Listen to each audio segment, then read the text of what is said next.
नमस्कार, आप देख रहे हैं एसबी न्यूज लाइव। आइए शुरुआत करते हैं इस वक्त की बड़ी खबर से। सर अपना परिचय देते हैं। मेरा नाम डॉक्टर लईक हसन है। मैं पूर्व जिला अध्यक्ष ऑल इंडिया मजलिस इत्तेहादुल मुस्लिमीन लखनऊ। सर जैसा कि जो है आज सलमान गार्डन में आपकी मीटिंग है और जिस तरीके से 22 का चुनाव नज़दीक है, इस पर आपकी पार्टी किस तरीके से मैदान में उतरेगी? संगठन के विस्तार को लेकर आज पश्चिम विधानसभा में हम लोगों ने पार्टी का विस्तार किया।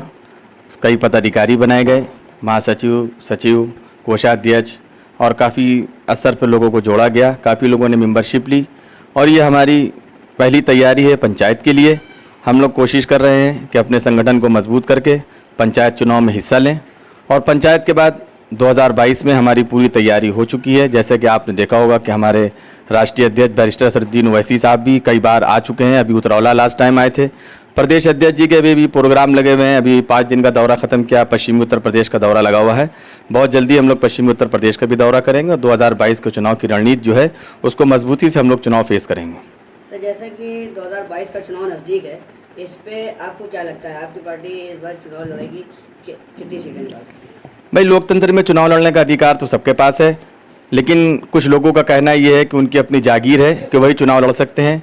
आपने सुना होगा अखिलेश जी के स्टेटमेंट को, वो अपने दम पर ये कह रहे हैं कि हम बहुमत लाकर दिखाएंगे। तो आप ये अंदाज़ा लगा सकते हैं कि 7-8% का यादव अगर बहुमत का दावा कर सकते हैं तो हम तो 20-22% हैं। तो हम उनसे पहले वो दावा करेंगे कि हम खुद बहुमत से सरकार बनाएंगे और जो हमारा साथ देगा हम उसको साथ में देकर चुनाव लड़ेंगे। क्या लगता है कि 2022 में क्या आपकी पार्टी किसी से जुड़कर आगे चुनाव लड़ेगी या अकेली लड़ेगी? अभी तो हमारे राष्ट्रीय अध्यक्ष जी ने राजभर साहब को इसकी जिम्मेदारी दी है और कई पार्टियां जुड़ गई हैं। शिवपाल चाचा भी हमारे साथ आ गए हैं, राजभर जी भी साथ में हैं और रावण जो चंद्रशेखर रावण हैं वो भी जुड़ गए हैं और करीब लगभग छोटी पार्टियों में 6-7 पार्टियों से अलायंस हो चुका है और दरवाजे सबके लिए खुले। हमारा राष्ट्रीय अध्यक्ष जी का कहना है कि हम सबके साथ मिलकर चुनाव लड़ना है। हमारा मकसद सिर्फ एक है, हमारी पार्टी का एक वो है एम कि हम बीजेपी को रोकना।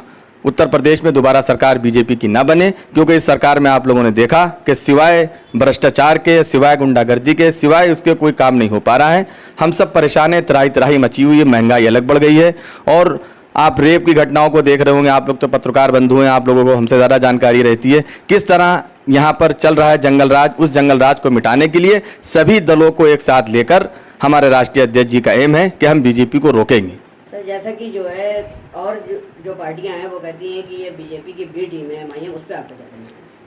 आपने हमेशा ये सुना होगा कि हर वो पार्टी जिसको हमसे खतरा है वही ये बात कहती है, जिसको हमसे खतरा नहीं है। अगर हम बीजेपी की बी टीम हैं तो लालू यादव का आपने अंदाज़ा देख लिया कि उनके साथ क्या हुआ वहाँ बिहार में, और जो भी क्षत्रिय दल हैं, जो क्षेत्र के छोटे मोटे दल हैं, उनके साथ CBI के जरिए क्या क्या जुल्म किया गया है। लेकिन अगर ओवैसी के साथ नहीं कर पा रहे हैं, हमारे राष्ट्रीय अध्यक्ष जी के पास कुछ नहीं कर पा रहे हैं, तो सिर्फ इसलिए कि एक ईमानदार और निडर आवाज़ है। उस आवाज़ को बदनाम ही किया जा सकता है, लेकिन साबित कुछ नहीं किया जा सकता। सर विपक्षियों का ये भी कहना है कि जिस तरीके से बंगाल में चुनाव चल रहे हैं उसके चलते जो है MIM के मैदान में उतरने से काफ़ी नुकसान होगा ममता बनर्जी को, इस पर क्या कहना है? लगभग 50% की आबादी है मुस्लिम वहाँ पर, जहाँ से चुनाव हम लोग लड़ रहे हैं, मुर्शिदाबाद वगैरह, वहाँ पर मुस्लिम बहुसंख्यक है। जैसे उत्तर प्रदेश में आपने देखा होगा लगभग 62-65 सीटें ऐसी हैं जहाँ पर मुस्लिम निर्णायक वोटर हैं। तो हमें हक है, हम एक सियासी पार्टी हैं, हमको भी हक है। हमने बहुत दिन लोगों के साथ समाजवादी को वोट दिया, हम लोगों ने BSP को वोट दिया, हम लोगों ने कांग्रेस को वोट दिया, हम लोगों ने। ये सारे लोग जाकर बीजेपी में मिल जाते हैं। तो मेरा उनसे ये सवाल है, क्रॉस क्वेश्चन है कि जो लोग, जैसे रीता जोशी यहाँ से सांसदी लड़ी थी, हम लोगों ने पूरी ताकत से उनको लड़ाया था, कांग्रेस को वोट दिया था सांसदी में, लेकिन नतीजा क्या हुआ? वो बीजेपी की गोद में जाके बैठ गई। तो ये हमारा अपना अधिकार है, ये हमारा अपना फंडामेंटल है। हम अपना चुनाव खुद लड़ेंगे और बहुत दिन हो गए तुम्हारे हमारे काम करते हुए, अब लोग हमारे काम करें। हम पूर्ण रूप से बहुमत के साथ उत्तर प्रदेश में सरकार बनाएंगे। रही बात बंगाल की, तो बंगाल में कुछ सीटें लड़ी जा रही हैं। अभी 2 सीटों का ऐलान हुआ है, बाकी आगे राष्ट्रीय अध्यक्ष जी का आदेश होगा तो वो और लड़ेंगे।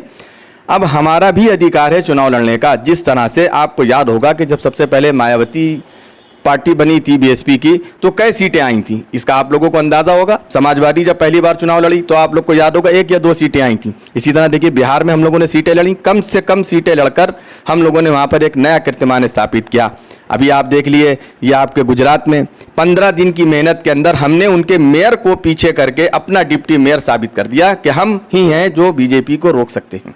अब ये बताएं कि अगर जनता आपको वोट दे, आपकी पार्टी को आगे बढ़ाए, तो किन एजेंडों में बढ़ाए और क्यों वोट दे? हमारी पार्टी का सीधा सीधा एक एजेंडा है कि हम जो सामाजिक व्यवस्था है उस पर ध्यान देते हैं। हिंदू मुस्लिम से दूर रहकर सबका साथ सबका विकास, जैसे इन्हीं ने नारा दिया तो सिर्फ नारा दिया। हमारे क्या आप हैदराबाद जाएं, हैदराबाद में देखें, हमारे अपने हॉस्पिटल्स हैं, हमारे अपने इंजीनियरिंग कॉलेज हैं, हमारे अपने मेडिकल कॉलेज हैं, हमारे अपने स्कूल हैं। इससे हमारा शिक्षा का स्तर बढ़ेगा तो हमें किसी को कुछ देने की ज़रूरत नहीं पड़ेगी, बल्कि लोग और हमको कमाकर भारत की इकोनॉमी को बढ़ाएंगे।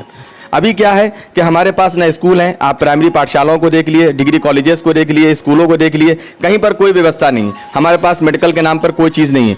आप किसी भी हॉस्पिटल में चले जाइए, घंटों लाइन लगाने के बाद आपको ज़रा सा कुछ आपका हो पाता है, और इतनी ज़्यादा फीसेज हैं कि आप झेल नहीं पाते। हमारे क्या जो वैसी हॉस्पिटल्स हैं उसका आपके पास चार्ट ऑनलाइन है, आप चाहे तो देख सकते हैं। 1250 रुपये में नॉर्मल हमारे क्या सर्जरी होती है, और सर्जरी के लिए हमारे यहाँ 3,000 साढ़े 3,000 में सर्जरी होती है। 90 दिन का पर्चा 10 रुपये में बनता है, जिसमें ओपीडी और मेडिसिन फ्री रहती है। तो यही सारी चीज़ों को लेकर हम आएंगे। मूलभूत जो कार्यक्रम है, जैसे रोड है, बिजली है, सड़क है, इन सब चीज़ों पर हम संघर्ष करेंगे और नौजवानों की नौकरी के लिए संघर्ष करेंगे, ना कि मंदिर मस्जिद को लेकर संघर्ष करेंगे।